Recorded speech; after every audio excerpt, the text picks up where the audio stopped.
హైదరాబాద్ లో కన్సల్టేషన్ మరియు 3,500 రూపాయల colour Doppler test Avis hospitals లో ఉచితంగా పొందండి. నమస్తే రమగారు. నమస్తే జయ.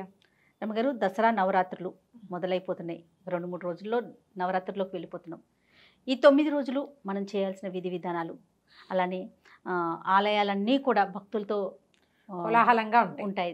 ఇంకా మన విజయవాడ దుర్గమ్మ తల్లి గురించి అయితే ప్రత్యేకంగా చెప్పక్కర్లేదు. ప్రతిరోజు ఒక అలంకరణతో అమ్మవారు చాలా కన్నుల పండుగగా కనిపిస్తూ ఉంటారు కదా. అసలు ఏం చేయాలి, ఎలాంటి విధి విధానాలు పాటించాలి? దసరా 10 రోజుల పండుగ అయితే మన మహాలయ అమావాస్య వెళ్ళిన మరుసటి రోజు నుంచి ఆశ్వేజ శుద్ధ పాడ్యమితో పండుగ ప్రారంభం అవుతుంది. 10 రోజులు అమ్మవారిని నిత్యము అర్చించుకునే విధానాలు కొన్ని. ఇవి పండుగ రోజులు కదా, చివరి 3 రోజులు చేసుకుందాం అనుకునే వాళ్ళు కొంతమంది, అదొక పద్ధతి. త్రిరాత్ర వ్రతం అంటారు, 3 రాత్రుల వ్రతం, నవరాత్రి వ్రతము లేదా త్రిరాత్ర వ్రతం. 3 రాత్రులు అంటే సప్తమి, అష్టమి, నవమి 3 రోజులు అమ్మవారిని కలశాన్ని పెట్టుకుని పూజించడం. లేదా మొదటి రోజున మొదలుపెట్టి ఇక్కడి నుంచి మొదలుపెట్టి 9 రోజులు అర్చించి 9వ నాటి రాత్రి అమ్మవారిని సాగనంపి 10వ నాడు విజయదశమి నాడు ఇంకా ఈ దీక్ష ఉండదు, దీక్ష అయిపోతుంది. 9 రోజుల దీక్ష అయిపోయాక అపరాజిత పూజతోటి దసరా పండగ పూర్తవుతుంది. ఎవరి విధానాన్ని బట్టి వాళ్ళు ఆ రకంగా చేసుకుంటారు. దేవాలయాల్లో కూడా కొన్ని చోట్లేమో ఇలా 10 రోజులు రోజుకొక అవతారంతో అమ్మవారిని వెలయించుకోవటం. దశమహావిద్యల్ని పూజించే విధానం కొన్ని ప్రాంతాల్లో, నవదుర్గల్ని పూజించే విధానం కొన్ని ప్రాంతాల్లో, దేవాలయాన్ని బట్టి దేవాలయ ఆగమాన్ని బట్టి పూజా విధానాలు చిన్న చిన్న విధానం ఒకటే. అవతారాలు అలంకరణలు మారుతాయి. అవతారాన్ని బట్టి ఆ రోజున నైవేద్యము, ఆ రోజున అమ్మవారికి కట్టబడేటువంటి వస్త్రాలంకరణ, ఆమెకు సమర్పించే పువ్వులు పుష్ప విధానము, ఏ పూజ విధానము అని పాటిస్తున్నారో ఇక ఆ లైన్లో వెళ్తారు. సాధారణంగా మనలాగా ఇళ్లల్లో పూజ చేసుకునే వాళ్ళు ఏం చేస్తాము, కలశం పెట్టుకోవటం పెద్ద పని. ఈ కలశం పెట్టడం అంటే ప్రాణప్రతిష్ఠ చేసుకోవటము, కలశారాధన చేయటం. తర్వాత ఏమో ఒక మన 10 రోజులు అఖండ దీపారాధన ఉంచుకోవటం. అంటే దీపం ఇంకా మలగదు. మొదటి రోజున వెలిగిస్తే చివరి రోజు దాకా అది అట్లా కంటిన్యూ చేయాలి. దానికోసమని కొన్ని రకాల నియమాలు పెట్టుకోవటము, 10 రోజులు నియమం పెట్టుకోవటం. అయితే ఇవి సాధారణంగా ఏంటంటే ఇళ్లల్లో లేనప్పుడు, మనకి ఇంట్లో అలవాటు లేదు, ఏదో విని ఒక ఎక్సైటెడ్గా దీనివల్ల అత్యద్భుతమైన మంచి ఏదో జరుగుతుందని మొదలు పెట్టుకుంటే భయంగా ఉంటుంది. అవును, భయం వేస్తుంది. ఇళ్లలో ఉండి పెద్దవాళ్ళు ఉండి పద్ధతులు అలవాటు అయ్యి ఉన్న వాళ్ళు చేసేసుకుంటారు, వాళ్ళకి మనం చెప్పేదేం లేదు. కొత్తగా ఇది ఏదైనా దసరా 10 రోజులు చేసుకోవాలంటే సులువైన పూజా విధానాన్ని అనుసరించండి. స్ట్రెస్ తీసుకోవద్దు. ఎప్పుడు దేవతార్చన దేవతారాధన స్ట్రెస్ఫుల్గా ఉండకూడదు, బ్లిస్ఫుల్గా ఉండాలి, సంతోషంగా ఉండాలి.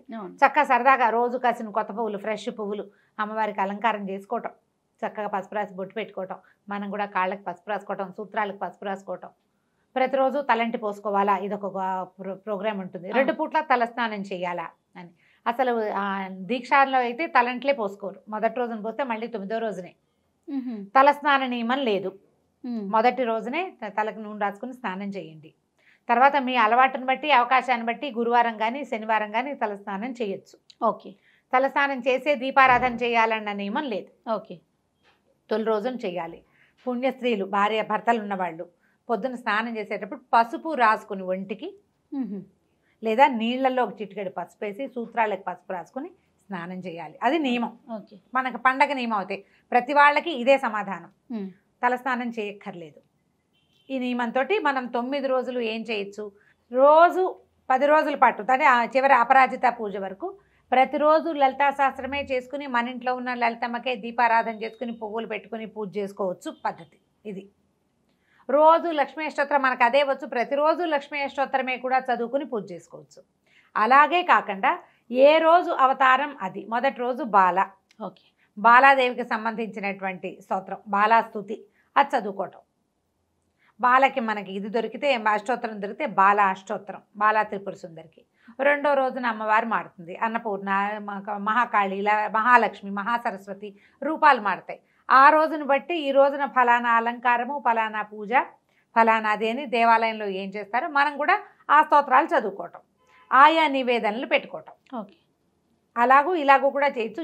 ఏదైనా కరెక్టేనమ్మా, చెయ్యటమే ఇంపార్టెంట్. అంతే. మీరు 10 రోజుల పాటు ఒక నియమాన్ని పెట్టుకుని ఆ నియమ పాలన చేయండి. 2 పూట్ల దీపం పెట్టుకోవటం ఒక నియమం, 2 పూట్ల పూజ చేసుకోవటం ఒక నియమం, 2 పూటల స్తోత్రమో శ్లోకమో చదువుకోవటం, ఇది ఇప్పుడు ఇవన్నీ పాటించలేం. దండం పెట్టుకోండి ప్రతిరోజు. ఇవి మంచి రోజులు. ఇవి ఏంటంటే మనకి ఎట్లా చెప్తారు, మనకి నిన్నటి నుంచి అంటే ఇప్పటిదాకా వర్ష ఋతువు వెళ్ళిపోతుంది. శ్రావణ భాద్రపదాలు వర్ష ఋతువు కదా, ఆశ్వేజ కార్తీకాలు శరద్ ఋతువు, శరత్కాలం వస్తుంది. ఈ శరత్కాలంలో ఏంటంటే మనకి ప్రతి ఋతువులోనూ ఒక్కొక్క పంధా ఉంటుంది. శరత్కాలంలో దేవి సాన్నిధ్యం ఎక్కువగా ఉంటుంది. అమ్మవారు తనంటే ప్రకృతి మనకి ఎట్లా ఉంటుంది, వర్షాలు ఉన్నంతసేపు బురద బురదగా చీదరగా ఉంటాయి వాతావరణం, మొక్కలన్నీ చక్కగా చెట్లు గిట్లు పచ్చగా అయిపోతాయి. అవును, ఫుల్ గ్రీనరీ ఉన్నా కూడా ఒక చిత్తడి ఒక చికాకు ఖచ్చితంగా ఉంటుంది వర్షాకాలం. వానలు తగ్గి శరత్కాలం వచ్చేసరికల్లా చిత్తడి తగ్గిపోతుంది, శోభాయమానంగా ఉంటుంది, ప్రకృతి ఇవ్వడానికి సిద్ధంగా ఉంటుంది. మహామాయ ప్రపంచమంతా ఆవరించి ఉంటుంది. ఇప్పుడు ఈమెని సరిగ్గా నువ్వు ప్రార్థిస్తే సరి అయిన సమాధానం వస్తుంది. ఓకే, అందుకని ఇప్పుడు శరత్కాలపు వెన్నెల కూడా అత్యద్భుతమైన వెన్నెల శరత్కాలపు వెన్నెలే. అవును, ఈ సీజన్లో చంద్రుడు కూడా అతి ప్రసన్నంగా ఉంటాడు. మానసిక సమస్యలు దూరం అయ్యే కాలం ఇది. భార్యాభర్తలు కొట్లాడుకున్నా, వర్షాకాలం కొట్టుకున్న వాళ్ళు శరత్కాలం వచ్చేసరికి తగ్గిపోతారు. శరత్కాలం మేఘాలు కూడా మహాద్భుతంగా ఉంటాయి, అన్నీ గొప్పవే ఇక్కడ. ఇలాంటి గొప్ప కాలంలో మనం దేవి సాన్నిధ్యం ఉన్న సమయంలో నమస్కారం, పూజ, స్తోత్రం, పాఠం ఏదో ఒకటి చేయటం. దీంతోపాటు మనం ఈ 10 రోజులు అమ్మవారికి ప్రత్యేకంగా చెప్పబడే రాత్రులు కాబట్టి కుమారి పూజ చేసుకోవచ్చు. కుమారి పూజ కూడా 2 ఏళ్ల వయసు నుంచి 9 ఏళ్ల వరకు. ఓకే, 2, 3, 4, 5, 6, 7, 8 సంవత్సరాలు నిండితే 9వ ఏడు వచ్చిన పాప ఇంకా పనికిరాదు. మనకి అష్టవర్షాత్ భవేత్ కన్య అని చెప్తారు. 8 ఏళ్ళు నిండితే కన్య, అక్కడి నుంచి పనికిరాదు.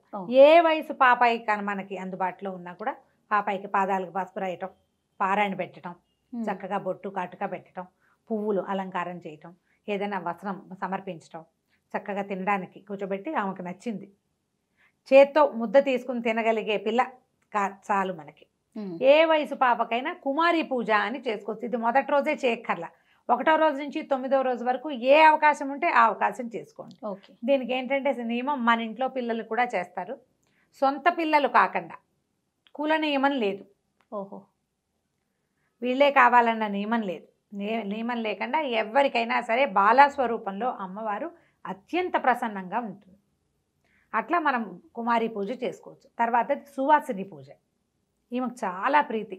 మనకి ఆ లలితలో కనిపిస్తుంది సువాసిన్యర్చన ప్రీత అని.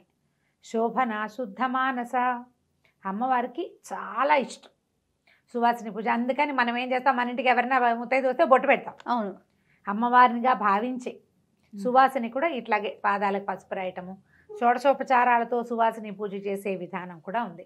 అంత పెద్ద ఎత్తున అందరూ చేయలేకపోతారు, అలవాట్లేదు. ఏదో తప్పు చేసాము, సరిగ్గా చేయకపోతే అదేదో చేయలేదు కాబట్టి ఇదేదో అయ్యిందనిపించి భయం వేస్తుంది. అవునవును, ఆ కంగారేం పడదు. చక్కగా కాళ్ళకి పసుపు రాయటం, మన ఇంటికి ఎవరు వస్తే వాళ్ళకి బొట్టు పెట్టడం, గంధం రాయటం, చక్కగా పువ్వులు తలలో పెట్టుకునేందుకు పువ్వులు ఇవ్వటమో, మనమే పువ్వులు ముడవటము, గాజులు, ఓ రవికలు పట్టవో లేకపోతే చీరో, అలంకరణ వస్తువులు ఇవ్వడం కూడా ఈ సీజన్లో మనం చేయొచ్చు. సుమంగళి పూజ, ఓకే, లేదా సువాసిని పూజ. ఓకే, రోజుకొకళ్ళకి చొప్పున ముత్తైదుకి మనం తాంబూలం ఇచ్చుకోవటం కూడా ఒక నియమంగా పెట్టుకుని చేసుకోవచ్చు. మీరు ఏది పెట్టుకున్నా ఓకేనే. ప్రతిరోజు కొన్ని పువ్వులు వాయనం ఇవ్వటం, ప్రతిరోజు పళ్ళు వాయనం ఇవ్వటం, ప్రతిరోజు ఏదైనా ప్రసాదం చేసి ఎవరికైనా ఇవ్వటం, అట్లా ఏ నియమమైనా పెట్టుకోవచ్చు. నియమం పెట్టుకోవాలి, నియమం పెట్టుకోవాలి. ఈ 10 రోజులు ఆ నియమాన్ని అమ్మవారి కోసం అని భావించి చేస్తే మీకు ఏంటంటే కాంప్లికేషన్స్ లేవు ఇందులో. అవును అవును కదా, రకరకాల ప్రశ్నలు ఇస్తారు. కొన్ని క్వశ్చన్స్ వచ్చినాయి అన్నారు కదా రమ్మగారు, నేను కూడా ఒకటి చూసానండి. ఏంటంటే నియమం పెట్టుకుంటాం కదా, మధ్యలో పీరియడ్స్ వచ్చినాయి అనుకోండి, ఎట్లా కంటిన్యూ చేయాలా, మధ్యలో ఆపేయాలా, లేకపోతే మన బదులు ఇంకెవరితో అయినా చేయించాలా, ఇట్లా రకరకాల ప్రశ్నలు రమ్మగారు. ఇప్పుడు మన ఇంట్లోనే అయితే ఎవరు లేరనుకో, ఏం చేస్తాం, దండం పెట్టుకుని ఊరుకోవటమే. ఓకే, స్నానం చేశాక రోజులు మిగిలితే ఆ తర్వాత రోజు చేసుకోవటం. 5వ రోజు రెండోసారి, 4th డే ఒక స్నానం, 5వ రోజు మారు స్నానం అంటారు, మారు నీళ్లు. 5వ రోజున పసుపు రాసుకుని తల స్నానం చేయండి, షాంపూ చేసేసేయండి, తల శుభ్రంగా వదిలించేసుకోండి, ఆ విప్పిన బట్టలు అవి ఇంకా ముట్టుకోబోకండి, అప్పుడు మీరు చేసుకోవచ్చు. ఈ నియమం పెట్టుకోదలిస్తే. మళ్ళీ అంటే పూర్వశివాసినులు భర్త లేని వాళ్ళు చేసుకోవచ్చు, లక్షణంగా పూజ చేసుకోవచ్చమ్మా. ప్రతిసారి అసలు ఈ ప్రశ్న అడగద్దు, హాయిగా చేసుకోవచ్చు. మీరు అమ్మవారికి చదువుకోవడానికి ఎవరు అడ్డం వస్తారు, ఎవరు కాదంటారు? ఏ శాస్త్రం చెప్పింది చేయకూడదని? ఒక్క సాధారణ నియమం మనం పాటించేది ఏమిటి, మనకు లోక సహజంగా నేను చెప్పడం కాదు, సహజంగా పాటించేది. ఎవరికైనా బొట్టు కాటుక మీరు పెట్టకూడదు, బొట్టు పెట్టి ఇవ్వకూడదు అన్న మాట చెప్తారు. మీ ఇంట్లో నుంచి మీరు ప్రసాదాలు గిసాదాలు అన్నీ శుభ్రంగా చేసుకుని ఇవ్వచ్చమ్మా, ఏ తప్పు లేదు. హాయిగా చదువుకోండి, అమ్మవారికి పూజ చేసుకోండి. పువ్వులు పెట్టి పూజించడానికి అభ్యంతరం ఏముంటుంది? ఏమీ అభ్యంతరం లేదు. దాని మీద ఇంకా ఆలోచించకండి, ప్రశ్నించకండి. ఒకళ్ళు చేస్తే రెండో వాళ్ళు మీరు ఇలా చేయకూడదు కదా అలాంటి పిచ్చి మాటలు మాట్లాడిపోకండి. పరిస్థితులు ఎవరికి ఎప్పుడు ఎలా తిరుగుతాయో మనకు తెలియదు. దాని మీద అసలు ఆలోచనే లేదు. ఓకే. అఖండం పెట్టాలా, అది కూడా ఒక ప్రశ్న. అఖండం పెట్టడం నియమం కాదు, మన ఇష్టమా, మన ఓపిక, మన అలవాటు. అఖండం పెడితే అది మలక్కండా ఉండాలి, మీరు ఎప్పుడు ఇంటి పట్టున ఉండాలి. అది వెనక్కి జారిపోతుంది ఒక్కొక్కసారి, లేదా కొడి కడుతుంది. అలాంటప్పుడు కొడి తీసి కొంచెం సవరించాలి, ఆ శ్రద్ధ ఉండాలి కదా. తర్వాత నాన్ వెజ్ తినచ్చా, ఇది ఒక్కోల, ఇదే చాయిస్. మీరు నియమం పెట్టుకుని నేను తిన్ను నేను చెయ్యను అని పెట్టుకుంటే మీ ఇంట్లో వాళ్ళు ఒప్పుకోవాలి. సాధారణంగా పూజా విధానాలకి ఏం చెప్తారంటే అన్నిటికీ ఉపవాసాలకి భర్తలు ఒప్పుకోవాలి. మీరు ఇంట్లో ఒక పూజ చేసి ఒక నియమం పెట్టుకుంటే మీ భర్తలతో కొట్లాడి నియమాలు పెట్టుకోవద్దు, ఒప్పించుకుని పెట్టుకోండి. ఒప్పించుకోవాలి. ఇప్పుడు పైగా మన నియమం వల్ల ఇతరులకు ఇబ్బంది కలగకూడదు కదా రమ్మగారు, అదొకటి చూసుకోవాలి కదా. ప్రధానంగా భర్తలు ఒప్పుకోవాలి. మీ ఇంట్లో పిల్లలకి భర్తకి ఇబ్బంది లేకపోతేనే పెట్టుకోండి ఆ నియమం. ఇది అక్కడి నుంచి ఉపవాసాల గురించి ప్రశ్నిస్తారు. స్త్రీలు ఉపవాసం అంటే ఓపిక లేని వాళ్ళు, షుగర్ ఉన్నవాళ్ళు, ప్రెగ్నెన్సీ ఉన్నవాళ్ళు, లేదా కొత్తగా పిల్లల తల్లులు, చంటి పిల్లల తల్లులు ఉపవాసం చేయొద్దమ్మా. మీరు దీంట్లో ఒక పద్ధతి ఉంది, మనం ఏది నివేదన చేస్తామో అదే తింటామని పెట్టుకోండి. ఇది ఒక నియమం పెట్టుకోవచ్చు. నాది అదే నియమం, 10 రోజులు. ఓహో, అమ్మవారికి ఏదైతే నివేదన చెయ్యనిది ఏది నేను తిన్ను. పొద్దున్న నివేదన పెడతాం, ప్రసాదం అవి ఇవి అన్నం అన్నీ పెట్టేస్తాను, అవే తింటా. ఇక వేరే నివేదన చేయబడిన అరటిపండు కూడా నేను తిన్ను. 2 పూట్లు అవే తింటారా రమ్మగారు? 2 పూట్ల అదే తింటా, మా నియమం అదే.